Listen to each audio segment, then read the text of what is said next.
Hello, and welcome to I Am Dad Podcast with your fatherhood authority, Kenneth Braswell. 30 minutes of wisdom, information, resources, and nuggets on your fatherhood journey. Or maybe you're just curious and want to hear some real talk about fatherhood, family, and the minds of men.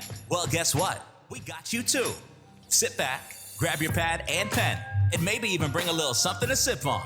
Enjoy 30 straight minutes of fatherhood, family, and fun with the Fatherhood Authority, Kenneth Braswell. Welcome to I Am Dad Podcast. I'm your host, Kenneth Braswell. Thank you for joining us another Sunday morning. Hope all is well in your life and in your spirit and in your health. I appreciate each and every one of you for continuing to support this podcast. It has been an awesome experience, journey, and ride because so many people text me each week about the guests that we've had in terms of the amount of information that they give and the depth of information that they give. We've tried to be extremely diverse in the voices that we bring to I Am Dad Podcast so that we can hit all the elements of responsible fatherhood. We know that it is not linear, that we can't talk just about one thing, that there's so many things that encompass this conversation when we talk about men and fathers. It is not just about our fathering or our parenting. Sometimes it's about self-help. Sometimes it is tactics and solutions for some of their problems. Sometimes it is, helping them navigate systems. Sometimes it is just a heartfelt conversation about something that they've gone through in life to which someone else out there is thinking that they're the only ones going through. And so we have these really deep conversations. And you know what? There have been many times where all of what I just said happens in the same podcast. And I'm sure that's going to happen today with my good friend, David Cozart. He is the Chief Visionary Officer for the Commonwealth Center of Fathers and Families in the state of Kentucky. For nearly 3 decades, David has been a father and a family advocate, a community organizer, a minister, and an influential leader. He has successfully guided and grown a local direct service program for 11 years. And over time, he has coordinated multiple events, activities, and programs aimed at the acknowledgement, enhancement, appreciation, and promotion of the institution of fatherhood and raising awareness of the challenges related to father absence. This most notable includes 2021 established Commonwealth Center for Fathers and Families, which I just told you about, and he's poised to enhance positive fatherhood engagement and programming across Kentucky and beyond. He is the founder of said organization, and he leads statewide effort beyond, and he has been recognized for his contributions to the field of most of what we have dealt with here in this field of responsible fatherhood. And I am honored to call this brother my brother and friend. How you doing, David? Man, I'm better now. How you doing, brother? I'm doing good, man. Doing this thing we call life. Yes, sir. Life. Yeah, Be lifing. Yeah, we be lifing. That's what I be doing. Hey, that's a good answer. When somebody says, how you doing? I'm just going to say, I just be lifing. Yeah. Right? Yeah. And so, listen, we start off this program each week with a question that I don't give people before they come on, because I want them to be organic in this conversation. And you could tell it from 2 vantage points or 1 vantage point, and that is from the vantage point of your experience being a father or from the experience of your father. And that question is, tell us your daddy story. Yeah. Hey, man, let me say thank you first, and it's an honor. I appreciate you reading that prescribed bio. But I appreciate your work. Let me just say that off top before I even answer the question. You are among the stalwarts in this work, so I appreciate what you do. You shame us in your work ethic, brother. I said something silly to myself. I said, one of these days, I'm going to outwork Kenneth Braswell. And then it's kind of like the Lord winked at me and said, it's going to take more than a day to outwork Kenneth Braswell. So take a while. So kudos to you, my brother. My daddy's story is very interesting. That could be a Netflix series for real. My personal daddy story, but my father, who's since been collected about a decade ago by now, great man. That's my father, and did the best he could. You know what I'm saying? GED, fella, but no greater lover and no greater father that I could have had. Personally, as a father, daddy of three children, and G daddy to two, and so my oldest son has given me a couple of grandbabies, and then my wife, who is part of my fatherhood. Right, we know motherhood and wifehood is part of fatherhood and husband, right? And so as it exists now, I have a couple 25-year-olds and a 20-year-old. And life be life, right? And so that's that. Now with them even. So my fatherhood has been a joyful struggle, right? A joyful struggle. But I count myself blessed to be in this role called father, the most important title that any of us men will ever have. What, because there's always a story and a pathway and journey into this work that we do. Because often people will say, well, how did you get in this? Like, what did you take in college? They ask, like, they're trying to figure out that academic journey, and the journey to which we get into this work doesn't always follow that course. It follows another course. What inspired you to get into this work? What's your why? Yeah. Because it's my why, because it's the answer to so many of the questions that we have in human services, and I'll stop short of saying it's the answer to all the questions. But I've come to find, and research has come to find, that fatherhood is applicable to most the cure of most pathogens that anybody seeking to improve this human condition is trying to address. Fatherhood can be found in it. You know this. And so my journey to it and my why did I get into it? It likely got into me before I got into it. And retrospectively, everything I was embarking upon or everywhere I would find myself was leading to this juncture, to this body of work. Started off at a Job Corps Center. Young people, you would know that system. Great program when working right. I think at its original intent. I was at the largest one in the nation, Earl C. Clemens Job Corps, young folks from Virgin Islands, New York, in the middle of a cornfield in Kentucky, no less, But many young men, young women, I soon realized a trend coming out of father-absent homes. Went on to work in communities. Went on to work at an unwed teen mother's home, right? With young unwed mothers. Well, the fathers of those children were not being engaged in the late 80s, early 90s. The fathers of those mothers of babies and their fathers were a story in the young lady's life, right? Went on to community, became certified community organizer. The communities and neighborhoods seeking to impact. There was a dearth or there was an issue with engaging the men or the fathers in neighborhoods. Went on to work with systems.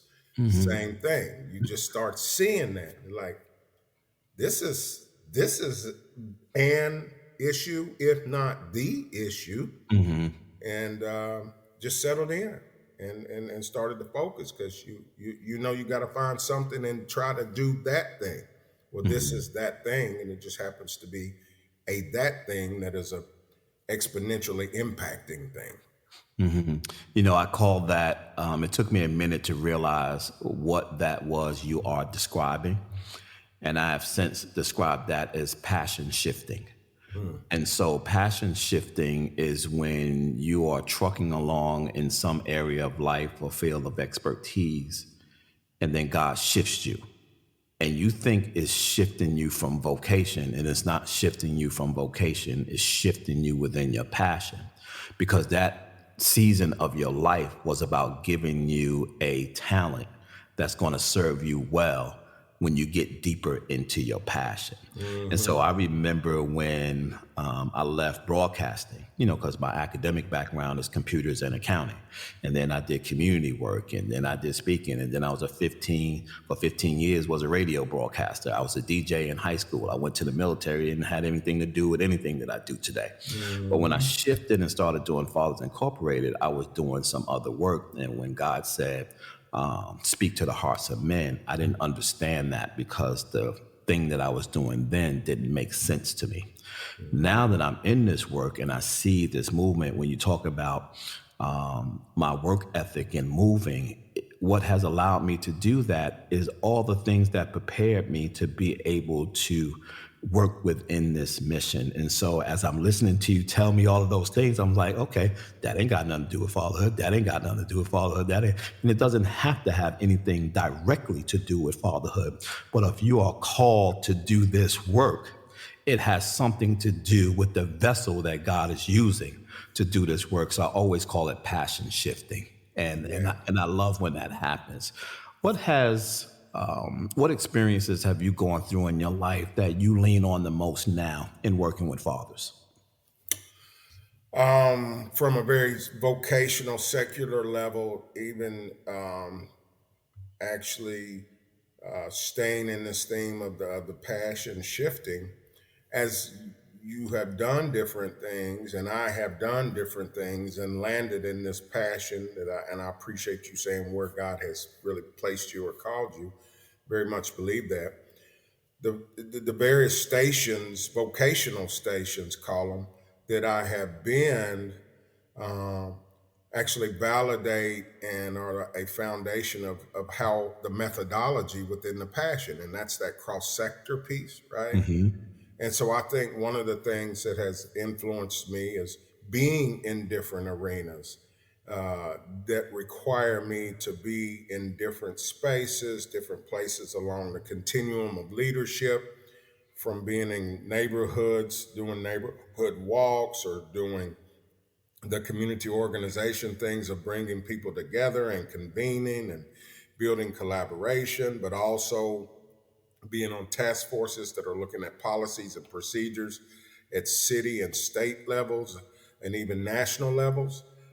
Those experiences are coming to bear even now, because what we know, and you know this, you promote it and build platforms, this is cross-sector work, right? So since I've done some stuff with equity and education, and I've done some stuff with community building, and I've done some stuff with local government, and I've done some things with the healthcare system, all of those things are relevant experiences. And I didn't know them going through them, but they are in fact experiences that brought me here. And then obviously what really guides me and it's my spiritual experiences, right? And understanding that this, what would be secular fatherhood plight and work, is really emulating a spiritual relationship that we all yearn for. Yeah. I'm So glad you went there, because that was going to be my transition into the fact that you're an ordained minister. And there are several people in our circle that are ministers in their own right, whether it is within a structural church or not, they're still ministers of the word. And I've never asked any of them this question, and I'm glad I'm here with you, because I want to kind of know, how do you move back and forth, and what do you take from your ministerial experience into the fatherhood experience, and what do you take from your fatherhood experience into your ministerial experience? yeah, inextricably tied. The answer to all of that might be, love, caring, compassion for the humankind. Ministers are supposed to have that. I don't know if we know that or not. That's what the prototype had Yeah. was love, caring, compassion, and light, right? So that is what I take back and forth, but perhaps with a little more specific. I should say that I am a minister. I tell folks I have a dusty halo ministry, and I'm the cussing prophet with a dusty halo ministry. And That describes it all. That says it right there in a nutshell. yeah, because you have to, in many ways, and this is in my tradition, a sacred writing. You become all things to all people in order that you might win a few, right? And so you have to be able to slide. You won't see me using hierarchical language. I really don't like that unless I am talking spiritually. But here on this plane, it's really just a continuum that is horizontal. You start getting vertical and you start putting other people above other people. I like to stay horizontal and be on a continuum, right? But when you are doing that, and you need to be able to slide up and down that continuum, and everybody is not at the same stage of development in their familially or socially or educationally or spiritually, but all deserve this work that is in us, that is fatherhood, right?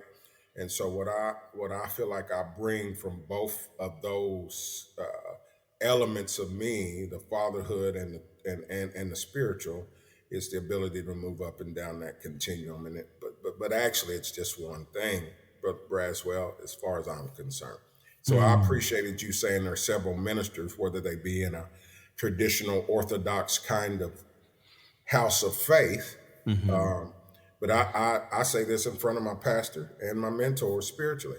I do more ministry in fatherhood than I ever do from behind the pulpit, quite frankly. Yeah, that's most of us. That's I think that's where, so whether you're a minister or not, or you're just a follower, as I am, it's interesting because people often will say to me, "Are you a pastor?" And I always resist it for some odd reason. I always say, "Nah, what makes you think that?" My wife always chuckles every time it happens. And I mean, it happens a lot. And I know because my wife has always said, when you carry the spirit with you, people see it. They don't know how to describe it, but they can see it. I withheld my chuckle, so your wife was right to chuckle. So I'm like, I just know how and what we were talking about pre-taping and been around you enough. It is a ministry. This is a fatherhood podcast, and perhaps not a theological one, but you're a minister, brother. Ain't no doubt about it. That you're a minister in your own right and a pastor of a certain congregation that is not static.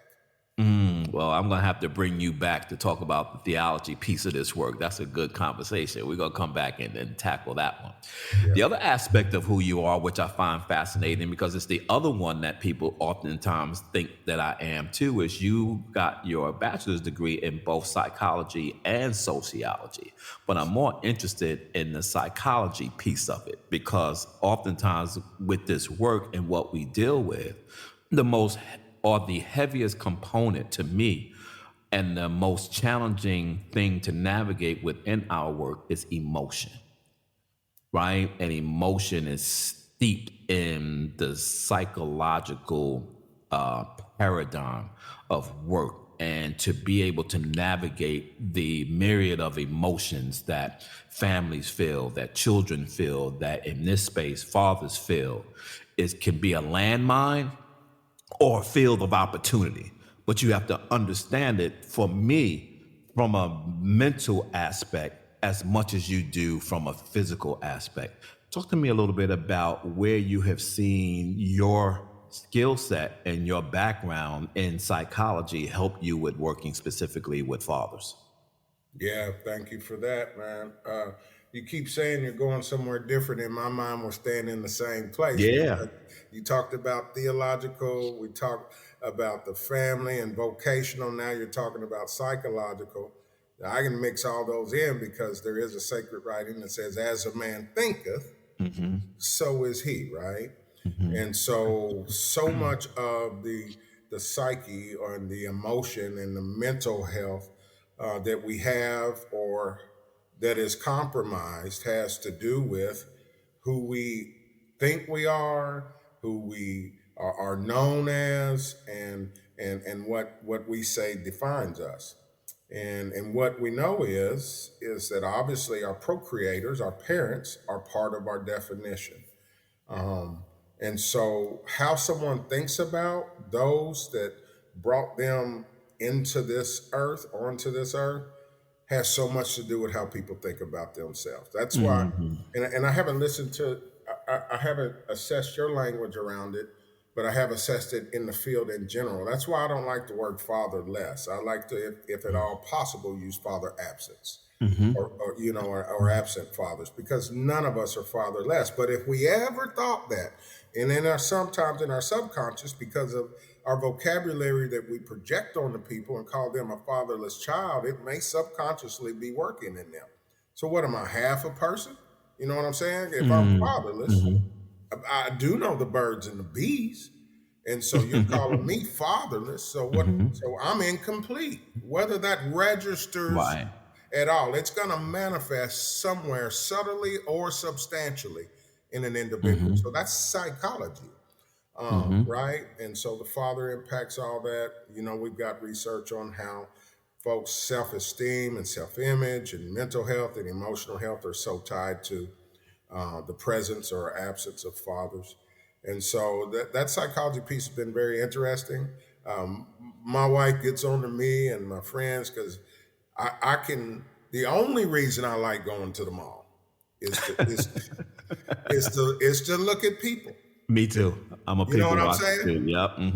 That's the psychologist in you, right? Right, That's right, the right. psychological. What are they thinking? I wonder.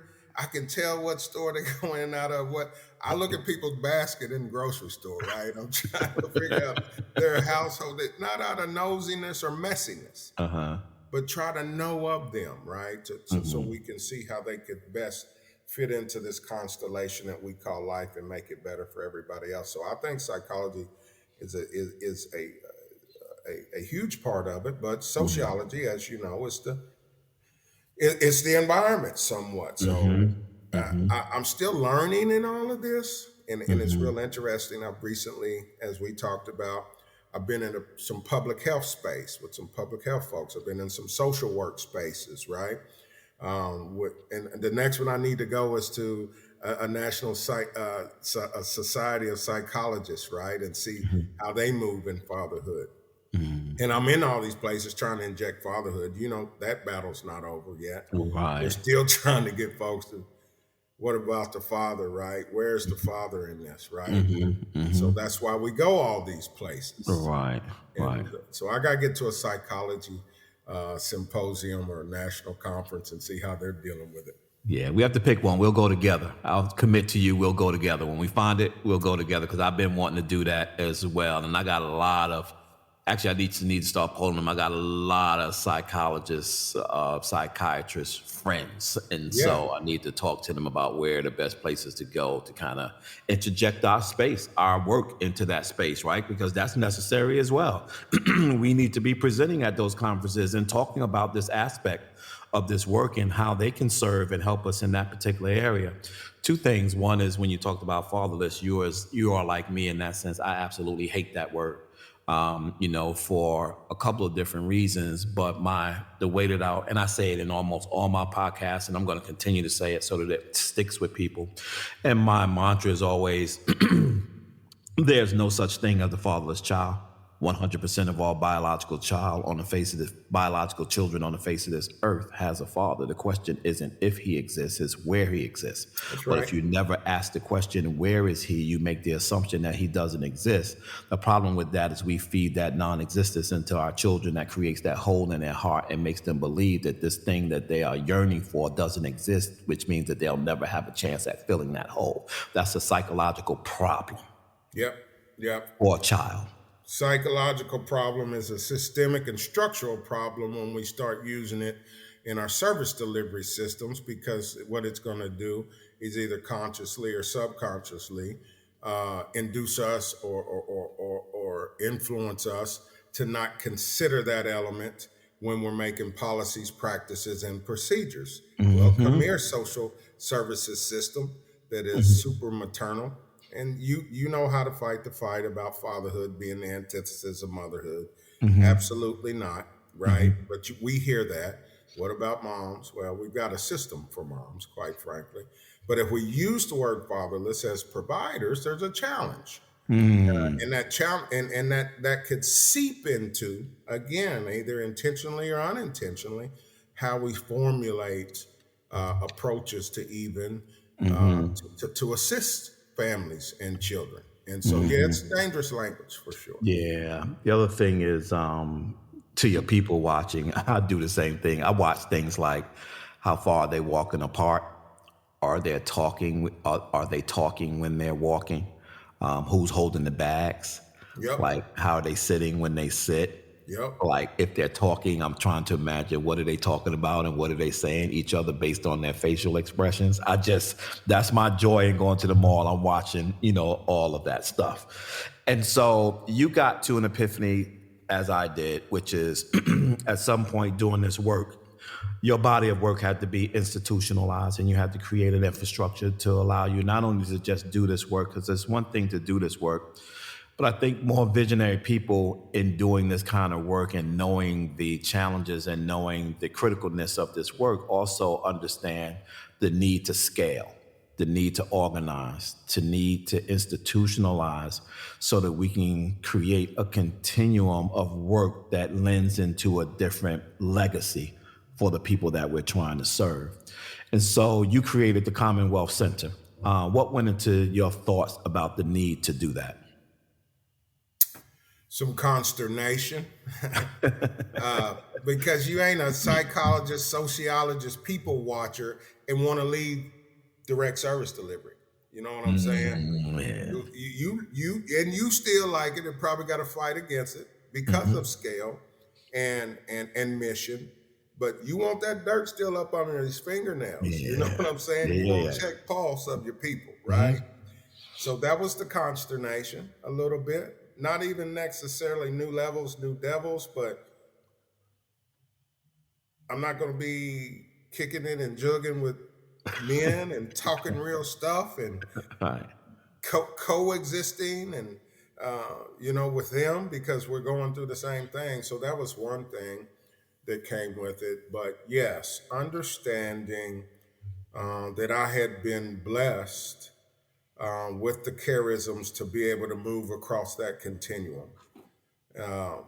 And if I be the one that is blessed with that, I've got to go to a space, perhaps even uncomfortable to me, and do just that, be that representative. And also knowing that there are self-induced issues that you're kind of talking about when the dirt under the fingernails. So people that haven't been with us with the fathers don't know that we get at it. They think we're just stroking men, and we are loving one another, and we are caring for one another.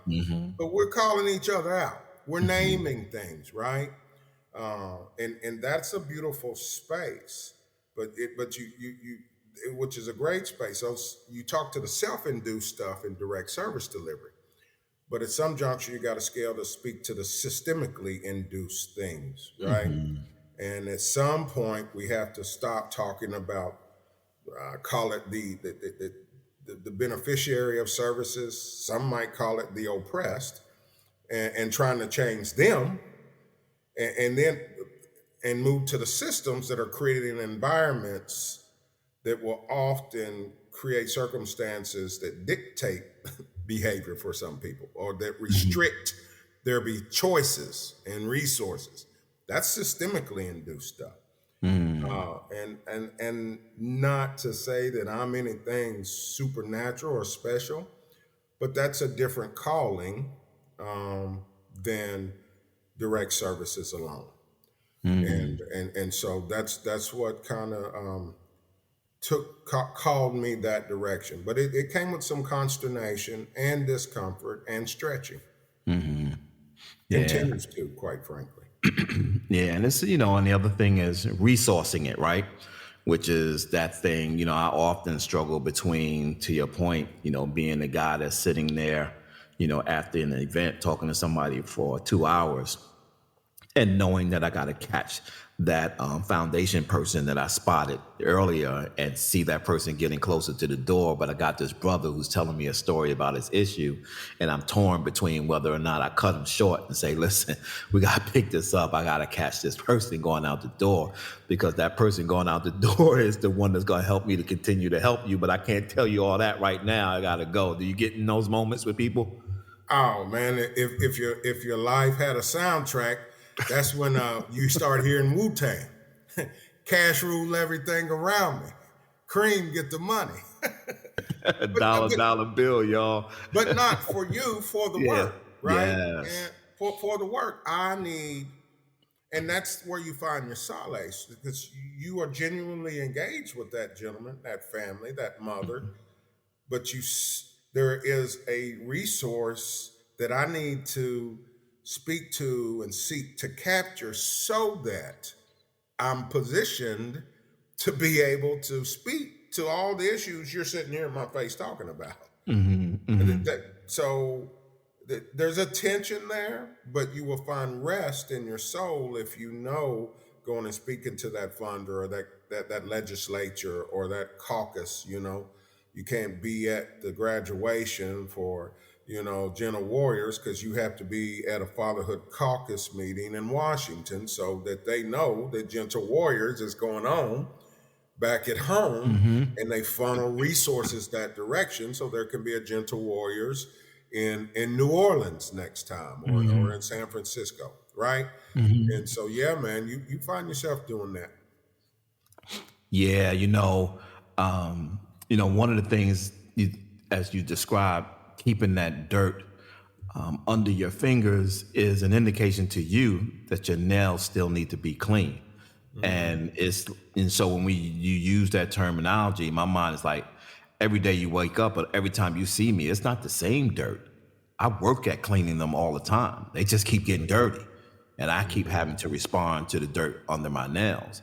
Hmm. So what that always lends me to kind of think about, and that analogy lends me to kind of think about, is that in this field of work, we have a lot of unfinished business, and we have possibly more emerging business to deal with. And the growth of the field is not matching the emerging stuff because we're still dealing with the unfinished stuff. Some of the unfinished stuff is things like child support, custody, and parenting time. To me, that's going to be a continuing issue, but it is still old stuff that we haven't reconciled yet.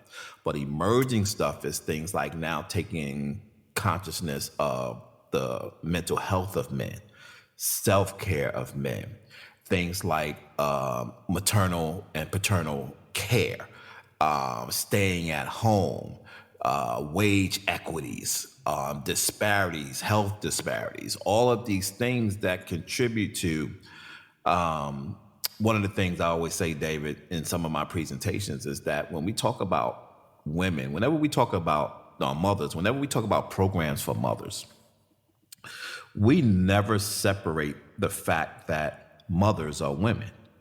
So when we're talking about mothers, we take into consideration that they're women. So they bring things to the table as a result of being women and being moms. But whenever we talk about dads, it seems to me that we always want to strip apart the fact that they're men. And we don't Hmm. want to address the men issue. We want to address the father issue. And you Hmm. can't address the father issue in many cases unless you're addressing the man issue, right? And some of Hmm. that man stuff ain't really got nothing to do with fatherhood, because if this brother doesn't know the importance of regular checkups by his doctor, he ain't gonna be around long enough to be no daddy, right? Right. It's that old adage, you gotta put your face mask on first on the plane when oxygen drops so that you can save the person next to you. And we don't get there with that. As you're doing this work now, what are some of the most challenging spaces that you're finding difficulties in getting solutions for, resources for, or help for in working with fathers? Yeah. Great question. The things you mentioned are large issues. The child support, obviously, and some of those, that going from being a supportive agency to from being a punitive effort to a supportive agency, right? That's a challenge.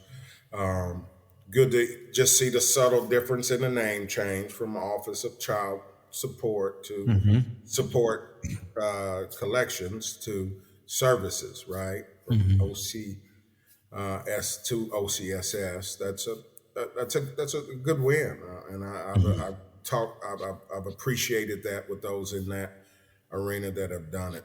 What One of the largest challenges for me is actually related to what we mentioned earlier, and it's the breadth and depth of who needs to be aware of fatherhood, and to endorse it and to institutionalize and standardize it.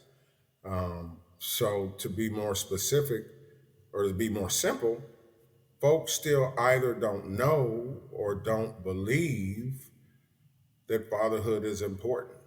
I'm still seeing that being in the field for 30 years.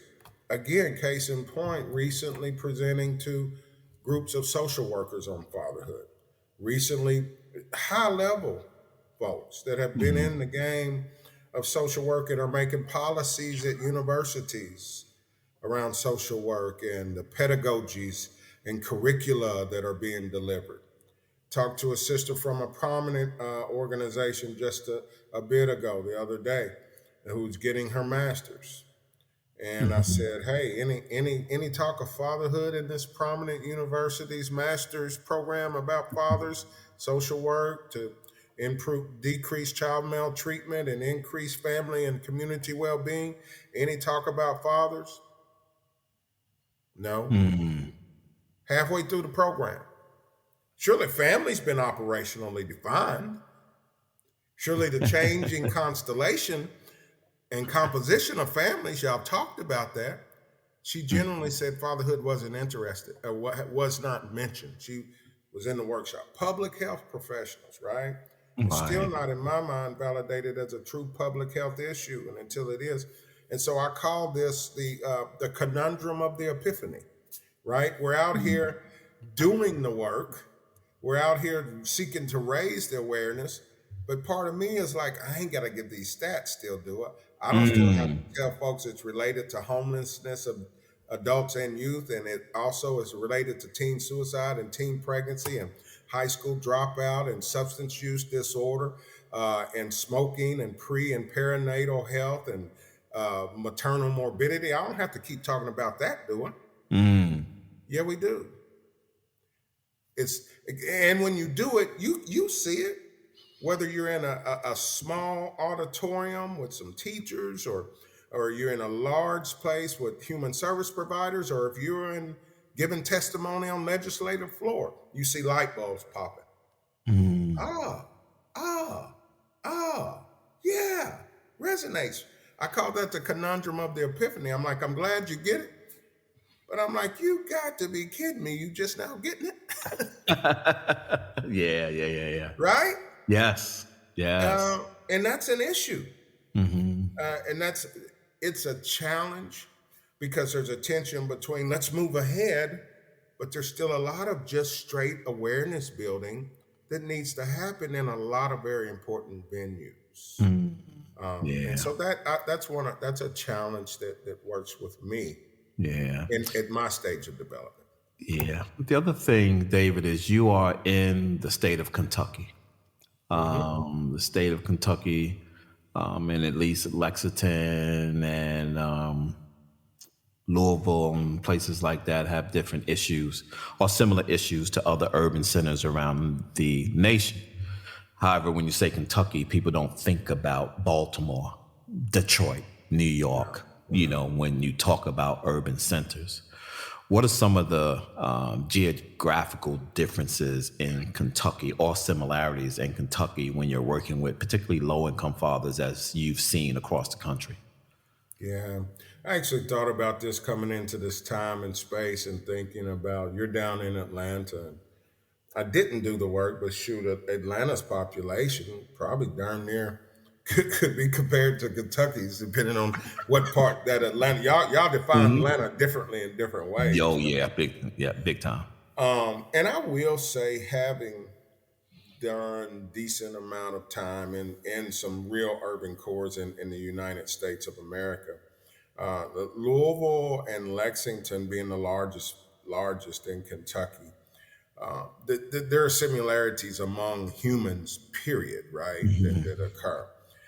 The difference in Kentucky is you're but a moment away from a rural area wherever you are, right?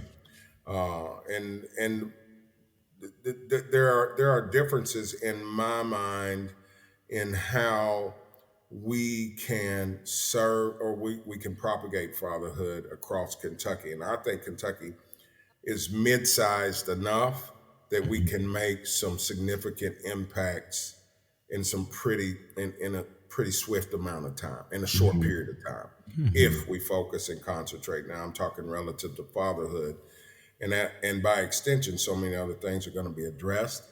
But I think that Louisville, Lexington are different, certainly, than the remainder of Kentucky. Just like Georgia has some Atlanta, probably the urban core, is different than when you start getting out on the fringes in a lot of rural places. And so, but what is the same everywhere? It has to do with accessibility and resources, resources and attention that we pay to folks that are in whatever their condition it is. Yeah. The other thing, when we go into, when you're doing this work on a national level and go to as many places as we've been, you get to see a lot of poverty, and everywhere that we go, poverty doesn't necessarily look like you and I, but the issues are the same. And so not too long ago, Patrick and I and Pat Littlejohn and Jackie Proctor had the pleasure of going to West Virginia. Oh, yeah. And speaking to CPS workers in West Virginia about their struggles with home visiting and trying to figure out where fathers are in the space of child welfare. But also hearing story after story after story after story about the issues of substance abuse and opioids and what that is doing to poor, more specifically white communities across this country. Because you're so close, because that element is so close to the fringes of Lexington and Louisville, has any of that infiltrated your work? Oh, absolutely. So particularly when we went statewide, I had to be very intentional about staff composition, strategy, and approach, because if you were in West Virginia, you were in East Kentucky, basically. Eastern Kentucky possesses the same sort of population as West Virginia in that Appalachian area, right? And so we want to serve them no less than Lexington and Louisville in Northern Kentucky. So here in Kentucky, we have to be careful and conscious of that, as am I, right? That's what we call the Golden Triangle: Lexington, Louisville, Northern Kentucky, where there's a concentration of resource. But out on the fringes, Western Kentucky, which is rural, but not quite like Eastern Kentucky. So yes, you have to do an assessment of all of that. You would be on a fool's errand if you did not plan for that, even down to the composition of your staff. I'll go anywhere. I'm from a rural area myself. I'm an African-American male from a rural area. But there are places where for me to make inroads, there needs to be diversity in my staff. Just like we want to see folks that look like us in the body of work. Anyone from a white rural Eastern Kentucky wouldn't want to see people that look like them. I understand that. And so we move in that way, we know. And then Kentucky has always said, thank God for Mississippi. Used to say sometimes, thank God for Georgia as it relates to statistics, right? Educationally, SUD, substance use disorder, Kentucky's top of the pile, unfortunately, nationally. Eastern Kentucky being a huge piece. And so those are all things that are part of this fatherhood work. We have a commission on opioid misuse, right? And Fatherhood is looking at those resources to do some fatherhood and recovery centers, because we believe that if you build these lasting relationships or revitalize relationships with children, that's some relapse prevention, right? And we want to do research around that and validate that. So Kentucky has a lot of its own, a lot of issues, but I feel like it, just as you framed it, opportunity. There are issues, but there are opportunities. The vision that I have is well, I know your son got a basketball goal out there. He excels at it. But when you put that goal in the ground, you had to go deep enough to support the height of the goal. If you're building a skyscraper, you got to build a deep hole. And the higher the building, the deeper the foundation, right? So if we got a deep hole in Kentucky, I just see that as an opportunity to build a high, towering, mighty, majestic structure. And that's how I look at the challenges of Kentucky in many different ways. And I believe fatherhood is, I don't think it's a brick in that building. I think fatherhood is the material with which the building is being built. There are folks that have been trying for a long time to interject the importance of responsible fatherhood work, also doing some deeper work in relationship building. We call it marriage and relationships. I have expanded my notion of relationships and the work that I believe that I believe has to happen in relationships, in that particularly for our fathers. It's not only the relationship with the mothers of their children that they're struggling with relationships, period. The relationship between them and law enforcement, the relationship between them and their employer, them and their landlord, them and the person who lives next door, them and the previous mothers of their children, them and their family. Like, relationship is an issue, and that skill set, that life skill, needs to be strengthened in the fathers that we're working with, so that they really understand how to manage true relationship. And in that, I believe that the relationships with the mothers of their children will improve. Are you guys integrating any of your fatherhood work with relationship work? Yeah, and I appreciate that. And you know, kid, you're that cat in the field, in the body of work, because you're 23.5 hours a day in it. You go down the street, turn the corner, take another right. Folk be like, "Where Kenny at?" Kenny that went down the street, turned, and jumped. So I'm not surprised that you have this exponential concept of relationships, but you're absolutely right. We in the body of work, I will be honest with you, when I talk healthy relationships, we're at this juncture for, this isn't a word, but graspability, for folks to be able to ingest it. We're starting with really relationships that in that concentric familial structure. What you're saying is absolutely right. But a lot of the things we work with is obviously relationship with mother of baby. Use that language particular. Another language issue for me is baby mama and baby daddy. It's a little belittling to me. I've got a non-custodial son, and I ain't nobody's baby daddy. Proof positive. He called to borrow the truck today. You know what I'm saying? But he was helping somebody move, right? So yes, you can borrow the truck, right? But I don't like that. But our relationships are primarily around that. But yes, multiple probably synchronous relationships we talk about, because and there's somebody right here in Kentucky that does this great work. You know his good work, Dr. Amon Perry, University of Louisville. He talks about multiple partner fertility, so multiple children by multiple women. We're not in the cleavers world. That happens. There's still hope in that, right? So how do you navigate those multiple relationships with layers, with additional men in the picture and stepfathers and bonus children? And so perhaps we're doing it more than I give credit for. We do teach about navigating the various relationships that naturally occur in families of men that have led the lifestyles that we generally deal with, right? Because if you got 3 mothers of children, 2 of them have moved on to additional relationships with a partner, and or an additional, maybe went into marriage and he brought children to blended families. You got to be able to jump into that constellation. And you might be dealing at some juncture with the mother of the children of the man that's in the house with the mother of your baby. Right. All of that. And then there's You that, see what I'm right? saying? But you followed that. There's some people listening, it's like, Who? But you know exactly where I landed.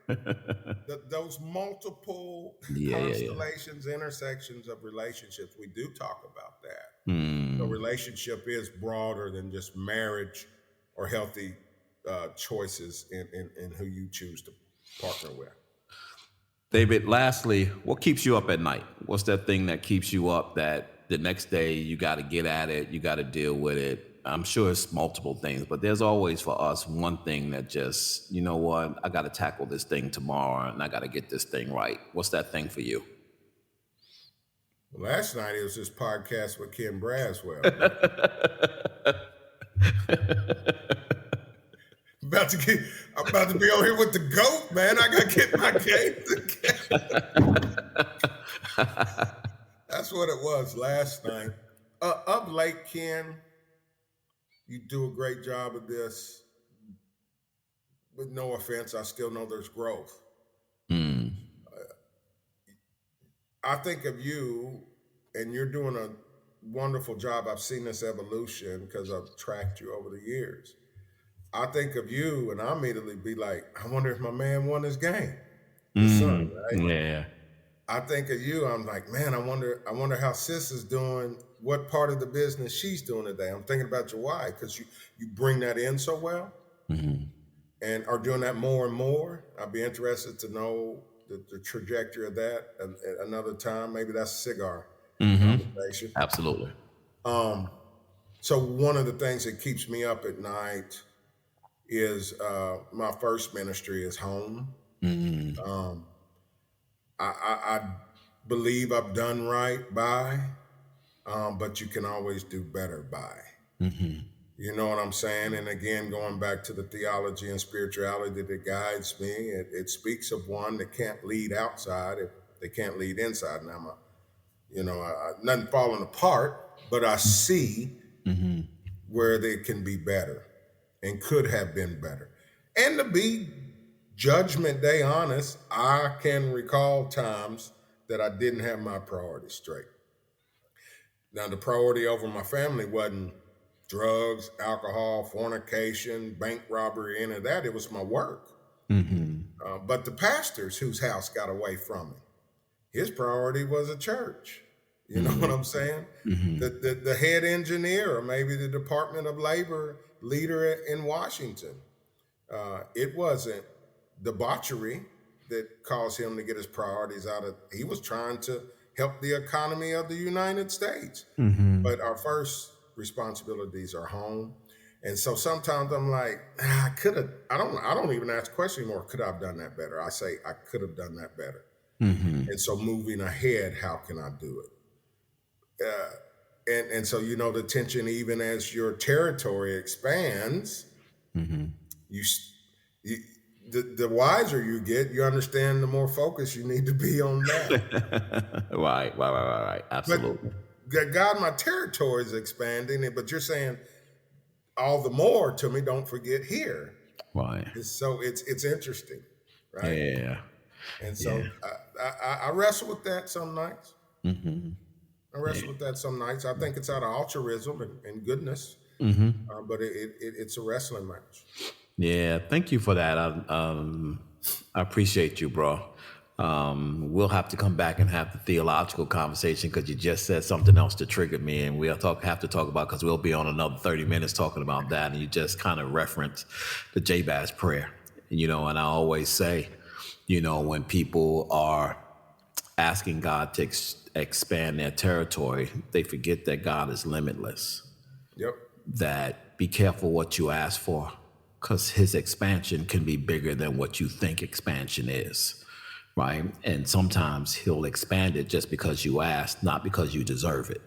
And you'll drown in that territory if you're not prepared for that territory. So you have to be real conscious about that prayer. There's a lot of responsibility that comes in saying the Jabez prayer if you don't understand expansion and God's abilities to expand. So you cheat, man. You said we wasn't going to talk about it, and you got to stop recording, Mike. You jumped into it. Sometimes things hit you, and you just got to throw them out there because I don't think, I think that in order to do this work, in order for anyone, David, that does social work, that work on behalf of people that in general they believe are less fortunate, and they may not be less fortunate than them, they just may be deserving of help and support, that you have to have a level of spirituality and an understanding of faith to do this work. I can't. Which, by the way, is not linear and does not exclude the language you just used, which I appreciate. Yeah. Which is, the question I ask people sometimes is not, so are you a spiritual person and are you a religious person is two different questions, right? But the more important question for me when I'm going there with someone is, what do you believe in? Like, what do you believe in moments that you can't believe in yourself? Are you really living a life that you're believing in yourself 1,000%? There ain't a human being on the face of this planet that I believe does that. And so you got to believe in something, even if it's a tree. And then you have to ask yourself the question, in that moment that I need something the most, can I really turn around to a tree and the tree help me with that issue? Then you need to readjust what you believe in, right? And why you believe in it. And so if you're helping someone and you're helping people expand out of their situation, and you know that you personally don't have the resource and ability to pull that person out of that space, then the only thing you have to rest on that's going to get that person out of that space is your faith, and all that you have is enough to get them moving outside of that space. Right? All you're doing is validating your wife's earlier, justifying her chuckle that she gives when someone says, "Are you a pastor?" So I'm not taking the bait, brother. All you got to do is climb that hill and tell the old story now. You've already said it, man. Listen, I'm just gonna sing the hymns. I ain't gonna try to climb. I ain't gonna get out there to get on the pulpit. I'll just be the dude in the congregation singing the hymn. So, David, thank you so much, bro. I love you as my good friend and F5 board member Bishop Darren Ferguson always says, "I love you, and there's absolutely nothing you could do about it." Thank you for including me in your work and in your life. You know that I'm only a text and a phone call away. And for 2024, I have made the commitment that I'm going to be more intentional about keeping my relationships closer to me than I have in the past. And that includes you as well. So we are going to do this retreat thing at some point this year when I get around to planning that amongst all the other things I'm trying to plan. So let me know how I might be able to contribute. I reciprocate all that you've said, man, and we need to make sure and be accountable, but understand those that are authentic in this work. If you don't text me right back, I know that you're at work or at KJ's game, right? Mm-hmm. And so those that hold one another dear, as we speak of, understand. Don't make me hit you 2-3 times up. Right. Now. Yeah, that ain't gonna happen. But no, man, you have my support in all you're doing, vocationally and blessings and prayer to on your family too, brother. Thank you. And on that note, to all my I Am Dad podcast listeners, you know how I like to leave you. Always be kind to others as you're kind to yourself, or you might find yourself by yourself. Always shoot high for your goals, because even if you miss, you'll be amongst the stars. And as my good friend Art Mitchell used to always say to me, it's nice to be important, but you know what? It's much more important to be nice. Till next Sunday, peace out. Thank you so much for taking the time to spend with us. You've been listening to I Am Dad Podcast. We hope that you have been informed, encouraged you to think, or even inspired your heart for the love of dads. The conversation does not end here. Come back and join us next week. Same time, same place. Or you can continue the dialogue on our I Am Dad Facebook page. We also invite you to listen to past episodes, learn more about us, and keep up with special activities by visiting IamDadPodcast.com. That's IamDadPodcast.com. Until next time, I leave you with this reminder of manhood from 1 Corinthians chapter 13, verse 11. When I was a child, I spoke as a child. I understood as a child. I thought as a child. But when I became a man, I put away childish things. Because of this reminder, I will always understand that I am dad, period.